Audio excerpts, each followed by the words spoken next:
Bismillahir Rahmanir Rahim. Alhamdulillahi Rabbil Alameen. Wa sallallahu wa sallama ala Sayyidina Muhammad wa ala alihi wa sahbihi at-tayyibin at-tahirin. I ask Allah to grant us all the sincere intentions. Ashhadu an la ilaha illallah wa ashhadu anna Muhammadar Rasulullah. I bear witness that no one deserves to be worshipped except Allah, and that Muhammad is the messenger of Allah, alayhi salatu wassalam. Subhanallah, another year in the Gregorian calendar ends, and this acts as a reminder to the Muslims, even though this is not the end of the Islamic year, and it's not going to be the beginning of a new Islamic year. However, the Muslims can take this opportunity to try to better themselves, because as human beings, what we like is for there to be a new leaf. We like to turn over to the next stage. We like to compartmentalize and see one part of our life as being, for example, here, and then we like to look at it being separate to another part of our life, and this helps us to move on from certain things. So at the beginning of the new year in the common era, when it becomes 2021, one thinks, subhanallah, what am I going to do? What are my aspirations? What are the things that I'm going to do better? First and foremost, one looks into this. Think about this. 2020 came and it is now going. So what was I like at the beginning of this year? Was I praying all my prayers? And now, what am I like? Has my situation changed? Did I go from a situation where I was not praying prayers to one in which I am now praying prayers? Or was my situation one where I was not praying and now I am? Which one is it? If a person sees that their situation has become worse, then this is something that they need to change. If a person was not visiting one's relatives in this year, if they didn't do silatul rahim, then in this next year they should do that. If a person found it difficult to get rid of certain bad habits, like for example, a person took up smoking, or a person started to do something sinful like drink alcohol, then this is their opportunity to think of it as turning a new leaf and leave out this particular sin.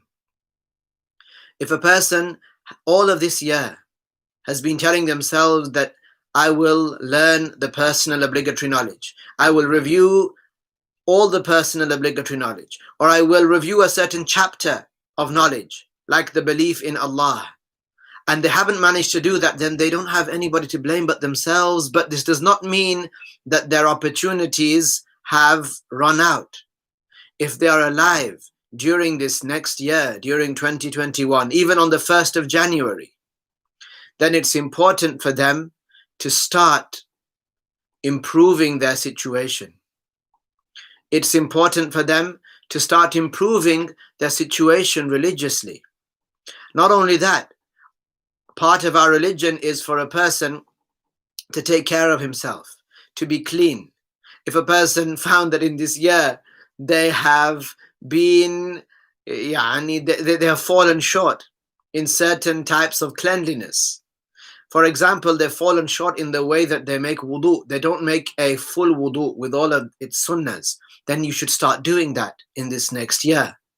If you feel that you've not been praying a perfect prayer because you've left sunnahs, then you should do that this year. If you feel that you've left out sunnahs in the prayer, and likewise if you've left out sunnah rak'ahs, rawatib, outside of the obligatory prayers, then this is something that you need to start doing.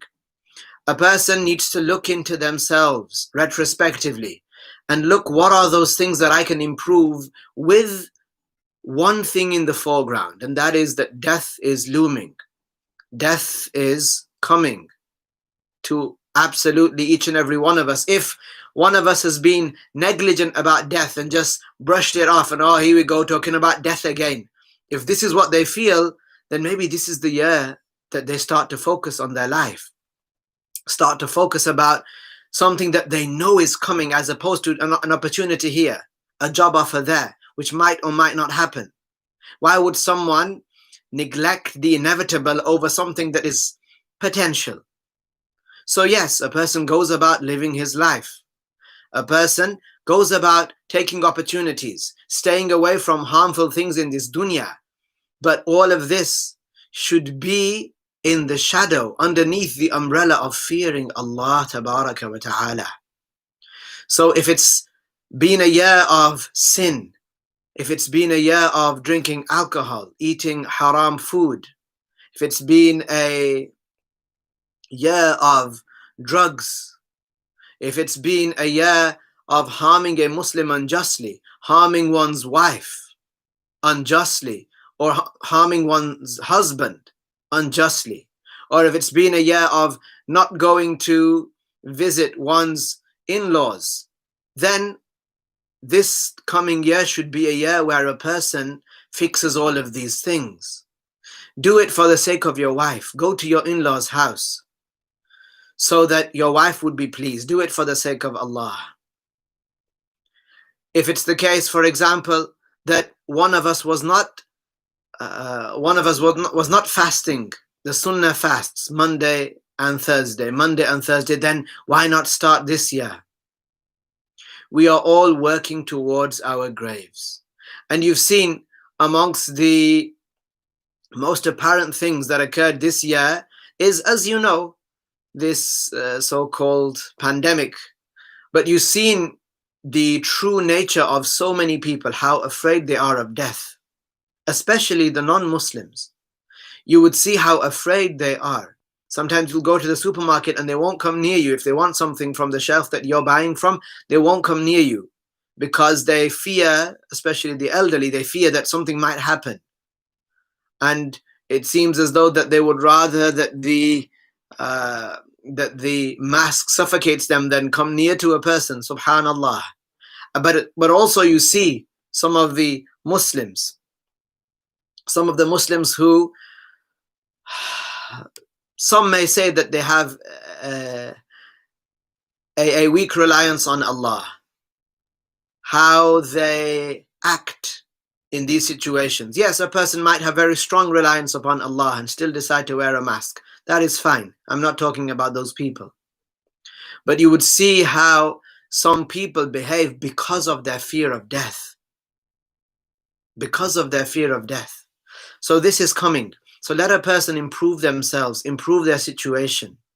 Because big injustices are happening in the world. Huge injustices are happening all around the world. And when Muhammad ibn Abdullah al-Imam al-Mahdi, when he comes, then what will one of the situations, what will our situation be like? What kind of situation will we be in? Will we be in the most optimum state? Will we be living in our minds in the utopia that we have in our minds? That we will be strong physically, and we will be strong mentally and religiously, we will be pious and so on and so forth? Or is it going to come suddenly? It's going to come very suddenly. So we all need to be prepared. We've seen tough times this year. We need to be prepared for tough times in the future.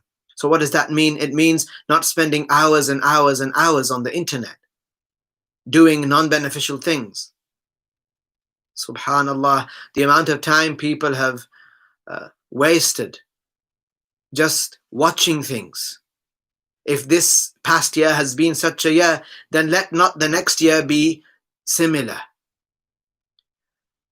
Revive, one may say, the soul by giving it what it deserves, and that is religious knowledge. Give it religious knowledge. If you've given it lots of religious knowledge, give it more. Feed it. This is what somebody should be enthusiastic about, learning and learning and learning and learning this religious knowledge. and teaching it to others. What an opportunity we had last year to teach many hundreds of people religious knowledge, but we fell short. Then let it not be the same situation this year.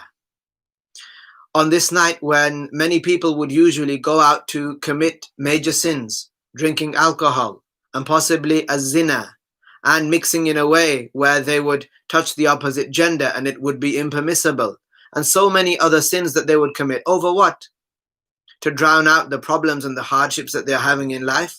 To numb themselves so that those problems would seem to go away for an hour or 2 hours, and then they become sober again? And then that's when it hits them. This is not the way of the Muslims. This is not the way of the Muslims. This is not an honorable way. The Muslims are people who should take by the advice of their Prophet ﷺ and be patient with hardships and not resort to haram things to try to alleviate them of these hardships. They should not resort to alcohol. They should not resort to harming other people. They should not resort to harming people physically or by their tongue. The Muslim, the perfect Muslim, is the one from whom the other Muslims are safe from his tongue and safe from his hand. So he doesn't hit them unjustly, and he doesn't speak about them unjustly, and he doesn't insult them. A Muslim is not one that goes towards intoxicants, things that get people high, to try to alleviate a hardship or to try to drown out a bad experience or sorrow. The strong Muslim, the perfect Muslim, is the one who strives for the acceptance of Allah. So one would learn about what is acceptance of Allah Tabaraka wa Ta'ala, and then one would implement that. Many things that people have acquired, adopted, and become accustomed to nowadays among the Muslims is among the habits of the non-Muslims. So learn about the Muslim culture, learn about the Muslim tradition, learn about the habits of the Muslims, and these are what are honorable. Don't look at the Muslims as people who are old-fashioned and who do things in an old-fashioned way, and don't look at the kuffar as those that are ahead in terms of their manners, in terms of their etiquette. No, the Muslims are more honorable. The Muslims are honorable, full stop. The Muslim manners are the things that should be sought. So do not go wasting your life. Do not go wasting these precious seconds that will not come back. Make sure that in this new year, in the Gregorian calendar, that you make every second count. Make sure that you are sleeping at the right time. You're sleeping for the sake of Allah with the intention to wake up to be obedient in the morning. Make sure that when you go out, you have an intention that you are covering your unlawful nakedness, your awrah, so you get reward. Make sure that you eat and drink with using the right hand. Make sure. This is your opportunity. This is your opportunity. This is my opportunity. This is our opportunity. So let us take heed in this, insha'Allah tabaraka wa ta'ala, and I ask Allah ta'ala to protect us in this coming year and grant us what is good. Walhamdulillah, wassalatu wassalamu ala Sayyidina Muhammad, Rasulillahi sallallahu alayhi wa sallam.